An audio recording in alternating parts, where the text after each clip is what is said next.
Mladí pre Považskú Bystricu pripravili kultúrne podujatie, na ktorom sa verejnosti predstavilo 5 divadelných súborov pôsobiacich v našom meste. Rozhodol som sa to hlavne z toho dôvodu, lebo tu v Považskej Bystrici, v meste Považská Bystrica, pôsobí veľa divadelných krúžkov na stredných priemyselných školách, ale aj na základných školách a väčšinou tie krúžky sa prezentujú iba na svojej škole. Nejdú do povedomia ostatnej verejnosti. Súbory, ktoré som oslovil, sú pomaly vlastne všetky tu na. Ešte som oslovil súbor na strednej odbornej škole, teda stavebné. Ten súbor od začiatku chceli ísť, ale potom povedali nie, ale v budúcnosti radi prídu, proste mali nejaké také technické problémy. Ako si spokojný s účasťou v publiku?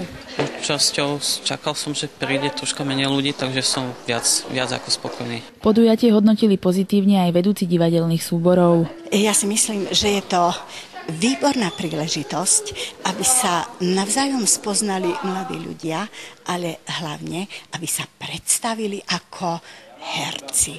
Nie je to úžasné stáť na doskách, ktoré znamenajú svet a pritom sú si navzájom vekovo rovnakí. Je to dobre možno aj pre tie divadelka navzájom? Inšpirujete sa takto, keď sa navzájom vidíte? Rozhodne áno. A pokiaľ som mala teraz možnosť vidieť, sú tu úžasné herecké výkony. Tí mladí ľudia naozaj hrajú s oduševnením. Organizátori veria, že podobné podujatie zopakujú aj o rok.